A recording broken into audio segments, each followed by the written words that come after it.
Sejam todos muito bem-vindos a mais um episódio do Saúde Pod, o podcast oficial do Hospital Geral Prado Valadares. E hoje nós trazemos um tema essencial para o crescimento profissional e para a qualidade do cuidado prestado aos pacientes, que são os avanços da enfermagem alicerçados na educação permanente e continuada. Para este bate-papo, a gente está recebendo aqui convidadas especiais, né? Hoje aqui na cadeira como apresentadora, a apresentadora oficial do nosso podcast. Mudamos de lugar, né? Isso. Pois é, ela está aqui hoje como coordenadora do Núcleo de Educação Permanente do Hospital Geral Prado Valadares, né? Sheila Nayara. E temos também aqui a representante da residência multiprofissional, Juliana Oliveira. Um prazer estar aqui.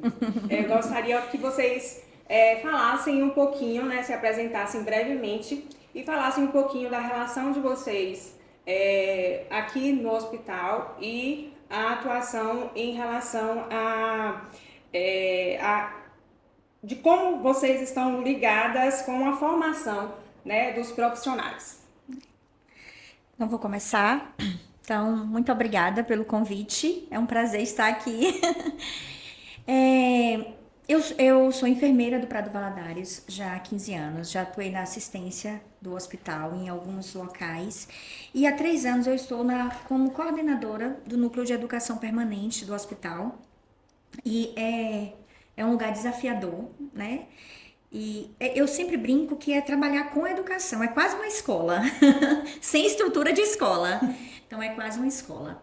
Mas é isso, a gente tem trabalhado no Núcleo de Educação Permanente nessa busca mesmo por qualificação profissional e como a própria Política Nacional de Educação Permanente traz, é uma busca constante. E a educação permanente, ela tem essa perspectiva de buscar uma reflexão sobre a prática, né? É diferente de um processo de graduação ou de pós-graduação, porque na educação permanente, a nossa busca é fazer com que os profissionais que estão inseridos no serviço, eles reflitam sobre a prática deles. Então, a gente precisa o tempo todo trazer a prática para a sala de aula. A gente precisa o tempo todo trazer a prática para que a gente reflita e pense, eu estou fazendo direito, eu posso fazer melhor, o que é que eu posso melhorar? Então é essa a nossa busca constante, né? Minha relação com o Prado Valadares já começou há muitos anos atrás, né?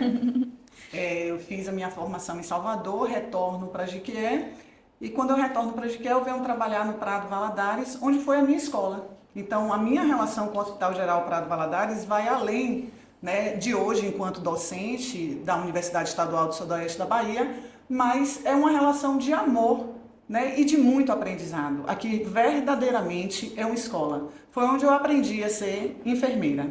Então eu atuei aqui enquanto coordenadora, né, coordenei um tempo pediatria, coordenei a primeira UTI móvel daqui do Prado Valadares, ainda com, né, na época com Sheilinha. A Sheilinha também estava junto com a gente naquela época. Passei pelo pronto-socorro, fui enfermeira assistencial durante muitos anos, coordenei higienização e lavanderia. Então a minha relação com o Prado Valadares, ela é intensa. E depois eu tive o prazer... Antiga. Antiga fica por sua conta. Esses são detalhes. E aí depois eu retorno à minha casa enquanto docente, né? E graças a Deus eu digo que aqui é um local onde eu me sinto em casa. E tive a oportunidade de coordenar a residência multiprofissional em urgência e emergência, que foi implantada há 9 anos atrás, né? A gente está na 9ª turma hoje da residência e atualmente quem coordena é o professor Rodrigo e da Coremu é a professora Mariana. E teve, né, como princípio, é importante a gente lembrar, da professora Gisele, que foi, na verdade, quem sentou e se debruçou junto com Flávia, que hoje é diretora administrativa. Para fazer acontecer essa residência. Para fazer né? acontecer a residência. Sim. E que bom que ela aconteceu e que bom que ela está aí dando grandes frutos. Com certeza. Então, sejam todas bem-vindas, tá, meninas? Obrigada. Vamos lá, Sheila. Como é que você vê a questão do núcleo de educação permanente e a residência? Como é que eles se complementam na formação do desenvolvimento dos profissionais dentro aqui do hospital? Eu sou tão suspeita para falar sobre isso. Eu vou falar brevemente da residência, porque Júlia vai falar mais, mas eu sempre falo para os meus alunos que a residência é a superformação. se tem uma lacuna na minha vida, né, é de não ter sido residente, tá? No meu processo formativo, apesar de já ter tantos anos de experiência, o que é que você faria hoje se tivesse que voltar? Fazia tudo igual, mas eu encaixaria uma residência, porque o aluno, o profissional que faz uma residência, ele entra de um jeito e ele sai de outro, e isso é visível, né? Eu já fui preceptora da residência multiprofissional e eu costumo dizer que os meninos entram com os olhos esbugalhados, sem saber onde colocar as mãos, e em pouco tempo eles estão ali no lugar de conforto deles e com uma capacidade com conhecimento, com capacidade de interação. Então, eu sou super suspeita para falar da residência, que com certeza qualifica o profissional. Eu costumo dizer, olha, mesmo que a pessoa entre na residência e não queira aprender nada, ela vai aprender. São 60 horas semanais, né? Exatamente. Não tem escolha, ele vai ter que aprender, ele vai ter que ser um bom profissional.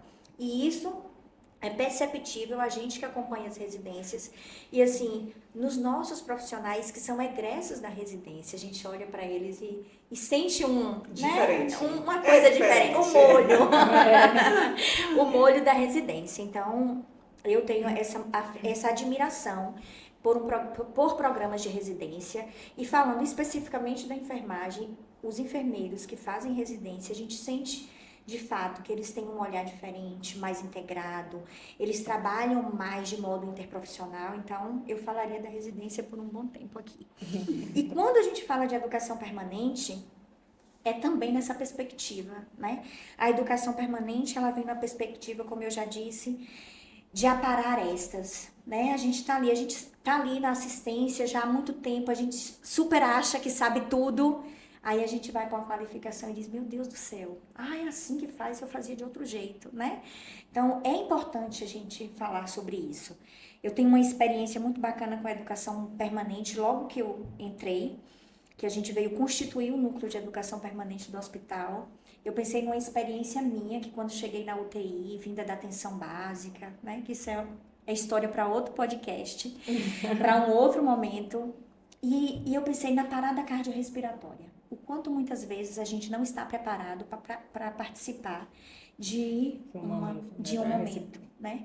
E aí a gente entrou num desafio de treinar todo mundo do hospital. E a gente fez isso durante um ano. E, gente, foi muito incrível, porque a gente acha que é óbvio, a pessoa tá aqui, a pessoa sabe e tal. Mas quando a gente para e pensa, olha, tem detalhes que fazem a diferença e que o dia a dia acaba que você não faz como deveria, ou esquece, ou a rotina, né? Então, essa educação permanente, ela vem nesse sentido, como eu disse, repensar as práticas e aparar estas. Eu sempre brinco com as pessoas, com os profissionais, olha, ninguém é tão bom que não possa melhorar. Então, não é que as pessoas não sejam boas, mas a educação permanente, ela vem no sentido de dizer, olha, você pode ser muito melhor do que você já é, né? Então, a gente precisa estar em atualização, né? Exatamente, né, gente? E a gente vive na era da comunicação, da informação, né? A gente prepara uma aula para ir para a universidade e vai pensando, meu Deus, será que os meninos não achavam nada mais novo sobre isso? Né? As evidências científicas estão aí continuamente, né? Hoje o acesso faz com que com um clique eu tenho todas as informações que eu queira, mas o grande problema, e aí o que eu acho que é o mais importante, é o treinamento em prática. Sim. Né? Então, quando a gente pensa em desenvolver dentro ou no alunado de maneira geral, ou nos profissionais de maneira geral, uma perspectiva de metodologias ativas, sim, onde a gente pode ter simulações realísticas e fazer com que aquele profissional vivencie na prática uma assistência, né, de perfeito, qualidade, isso faz toda a diferença. Sim. Então eu acho que essa educação permanente, ela emerge nesse sentido, né? Vamos lá, tem coisa nova, e se tem coisa nova a gente vai atualizando continuamente. E é importante que os profissionais, né? E exatamente essa coisa da prática, sabe, Júlia? Uhum. É você ter um manequim para simulação e para a pessoa, no momento que ela for vivenciar aquela prática no paciente, ela lembra, não, eu já fiz isso, foi desse jeito. Então, exato, eu acho que essa prática... Interessante, né? Ver como é que eles caminham junto, sim, né? Sim. Como é que esses setores, eles caminham junto. Sim. E, na verdade, eles não só fortalecem o conhecimento técnico, né, científico, mas também o desenvolvimento humano, né, de nossas equipes. Então, vamos lá, Júlia. Qual o papel da residência multiprofissional no processo de qualificação profissional e assistencial?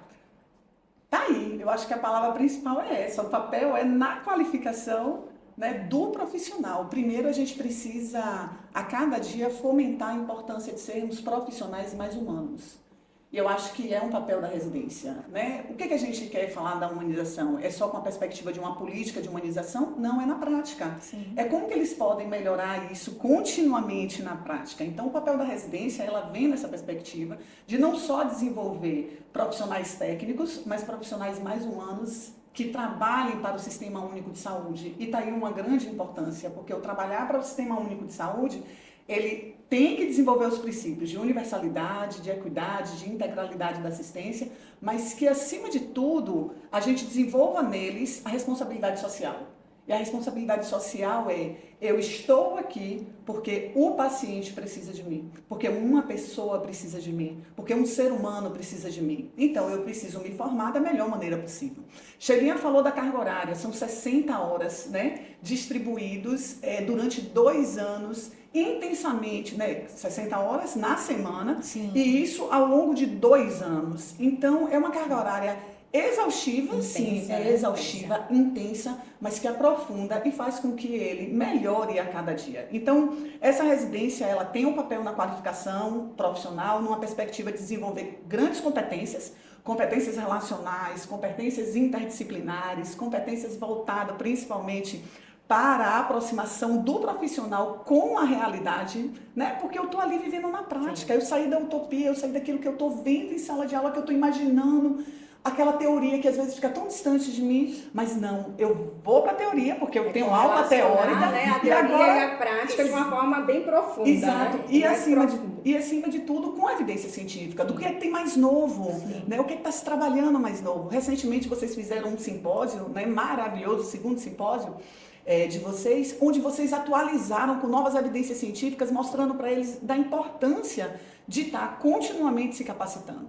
Para além disso, a gente tem uma qualificação assistencial, né, que a gente também não pode deixar de falar. E essa qualificação, ele contribui para a melhora da qualidade da assistência prestada, ele favorece o cuidado integral e humanizado, ele amplia a resolutividade, porque a gente precisa de pessoas resolutivas, né? Importantíssimo.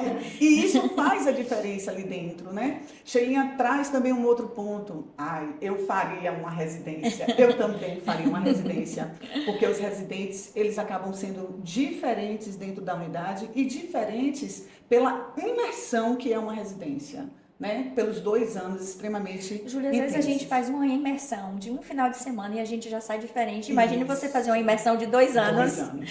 Né? E aí a gente tem uma outra perspectiva também, né, que é importante a gente falar, que é o fortalecimento do Sistema Único de Saúde, que a gente não pode deixar de forma hipótese nenhuma, né? A maioria das residências, e as nossas residências, elas são financiadas pelo Ministério da Saúde, então existe aqui um investimento, né, do Sistema Único de Saúde para o fortalecimento do Sistema Único de Saúde. Então, pensar nisso é importante. Perfeito. Perfeito. Sheila, na prática, como é que a educação permanente ela tem sido aplicada no cotidiano assistencial? Existe um grande desafio na educação permanente, e aí não é na educação permanente do Hospital Geral Prado Valadares, é na educação, no processo de educação permanente, porque a gente tem ainda uma dificuldade de adesão dos profissionais aos momentos de qualificação, né? E a gente precisa pensar o tempo todo. Eu preciso fazer uma educação permanente que ela reflita na prática, né? Que de fato ela faça com que a assistência melhore. Então esse é o objetivo da educação permanente, a repercussão das atividades de educação permanente na qualidade do cuidado prestado aos pacientes. Mas apesar dessa dificuldade, a gente vivencia isso todos os dias, né? Primeiro, quando a gente pensa em educação permanente, a gente tem que pensar em questões que são muito peculiares. Você vai fazer a educação permanente em serviço ou a educação permanente vai estar na escala, né? Porque essa educação permanente, ela precisa estar ou na escala ou ela precisa ser feita em serviço. E até porque a gente precisa pensar que o mundo hoje, a gente está sempre na urgência, né? A gente está sempre muito corrido, a gente tem outras demandas. Então, o ideal é que esse profissional está de plantão e ele já passa pelo processo de qualificação. E essa tem sido uma busca da gente aqui na unidade hospitalar, porque a gente sabe o quanto é difícil. A gente é um município polo, um hospital de grande porte e a gente tem profissionais de vários municípios. Então, imagine o que é você morar em Maracás, trabalhar no Prado Valadares e ter que vir numa manhã fazer um momento de qualificação. Então, a gente tem optado por momentos durante o plantão, momentos mais rápidos para não atrasar a rotina, mas durante o plantão. E quando a gente pensa como ela é aplicada no cotidiano da assistência, é o que Julie disse, o que você disse, é a gente trazer a prática, né? É trazer um profissional de enfermagem. Vamos pensar, como é que vocês administram tais antibióticos? E aí, qual é o problema da gente deixar o antibiótico administrar 1 hora antes ou 1 hora depois?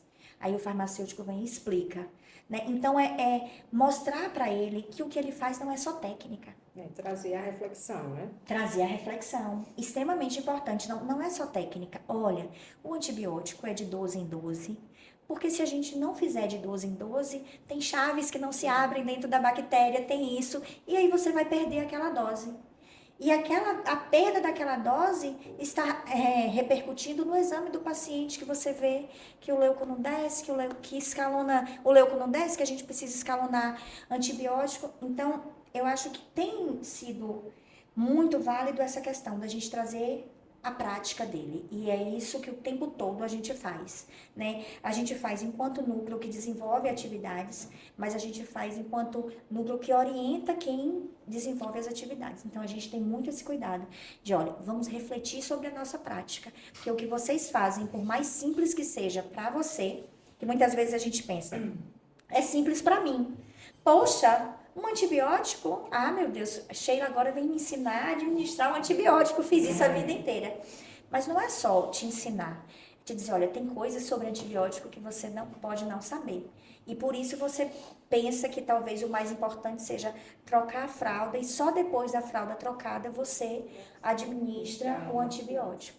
E é para dizer exatamente, olha, a gente tem uma prioridade, você tem que identificar qual é a ordem de prioridade no cuidado que você presta, porque essa ordem de prioridade, muitas vezes, faz toda a diferença na resposta do paciente ao tratamento. Então, é isso. A gente aprende, é isso. A gente aprende todos os dias, né? Aprende. Quem está aberto aprende todos os dias. Então, essa formação continuada, ela acaba fazendo a diferença diretamente no paciente, né? Porque o que a gente quer é promover, né, a recuperação, reabilitação daquele paciente. Então, se a gente conseguir, né, alcançar esses profissionais de forma contínua, e aí a importância de estar desenvolvendo sempre essas atividades, vai se reverberar com certeza numa melhor qualidade de vida.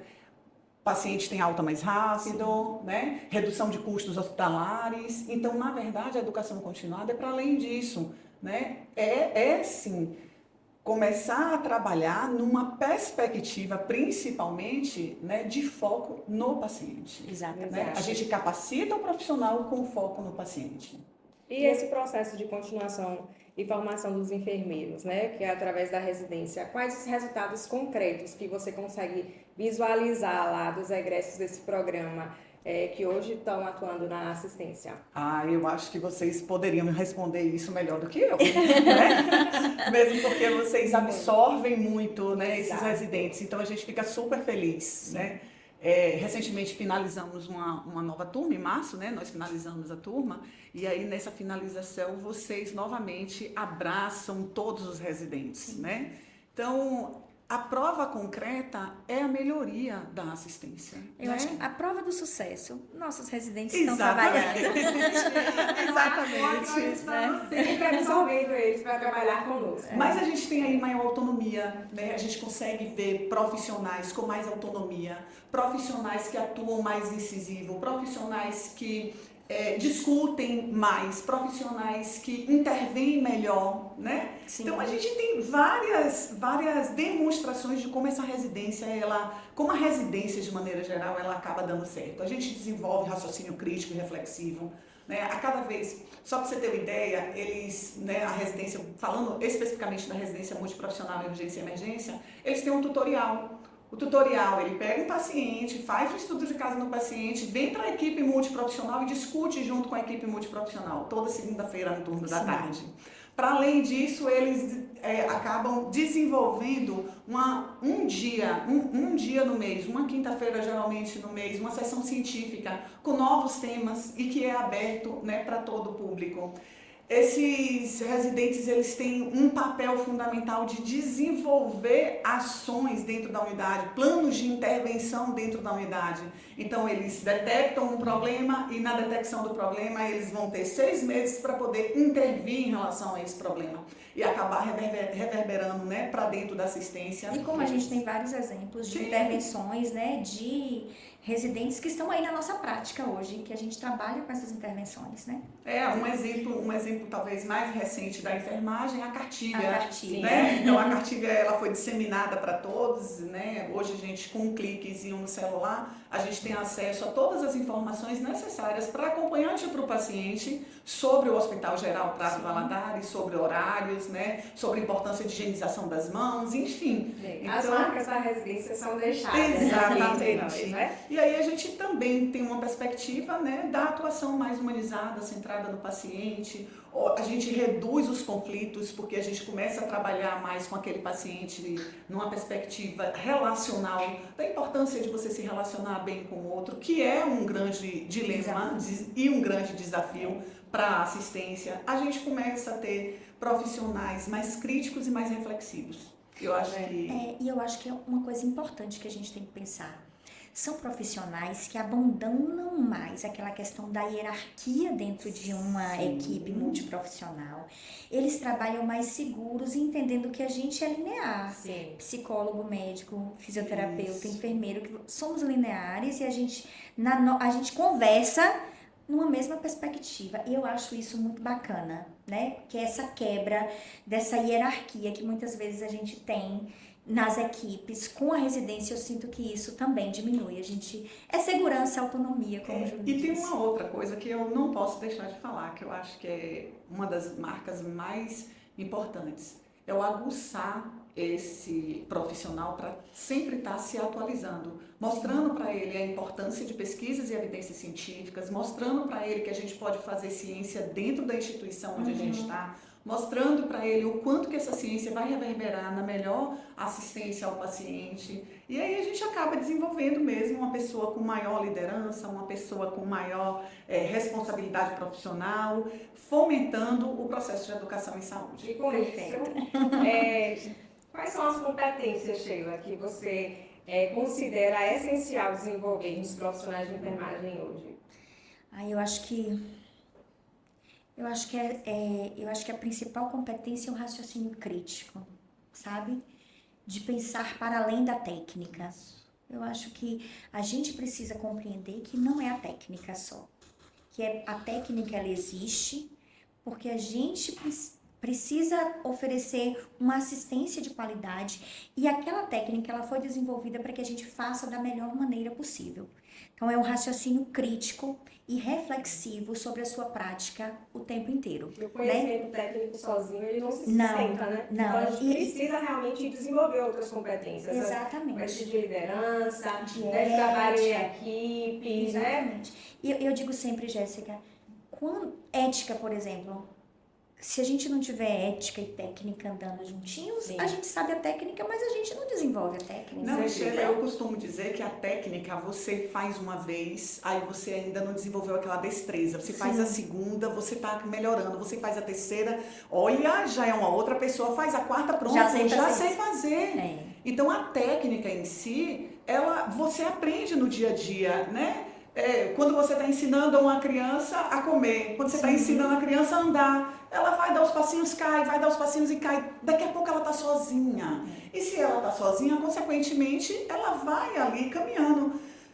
Agora, o porquê das coisas é que faz a diferença. E o porquê das coisas é o estudo mesmo. E faz, né? inclusive, você não querer fazer de qualquer jeito. Exatamente. Porque você sabe por que é importante você fazer da maneira correta, né? E aí você começa a questionar, e aí você começa a ter o desenvolvimento crítico reflexivo, Sim. porque você fala, não, eu não vou passar aquela sonda por isso, isso e isso. Sim. Não, esse procedimento, apesar de estar sendo solicitado, eu preciso entender por que ele está sendo solicitado. Exatamente. Que tal se a gente fizer de uma forma diferente? Sim. Então eu acho que vai nessa perspectiva, não é apenas a técnica, né? A gente precisa de outras competências, né? E tem as relacionais, né? Essas realmente são super importantes. Vamos, para a gente fechar aqui o nosso podcast, e antes de encerrar, eu gostaria que vocês fizessem uma breve, né, mensagem final aí para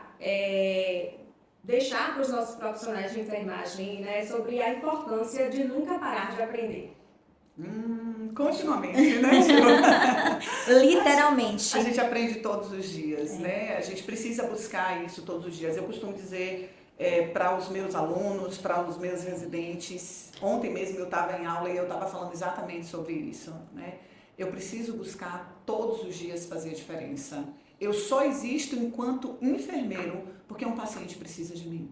Eu só existo enquanto profissional porque um ser humano está clamando pela minha assistência e é uma assistência de qualidade. Você já se imaginou alguém tocando o seu corpo? Como isso é forte, gente? Sim. Como é forte a gente fazer procedimentos invasivos, né? Como é forte você passar uma sonda vesical E em como uma o outro idosa. confia na gente, né? E Tá ali como o outro... confiando. Exato. Tipo... Eu entrego meu corpo. Eu tô aqui, eu entrego meu corpo a você. Meu corpo que nunca foi tocado por ninguém. Né? Meu corpo que só quem conhece, às vezes é o meu esposo, é a minha esposa. Eu tô entregando para você e eu tô falando para você, cuide de mim.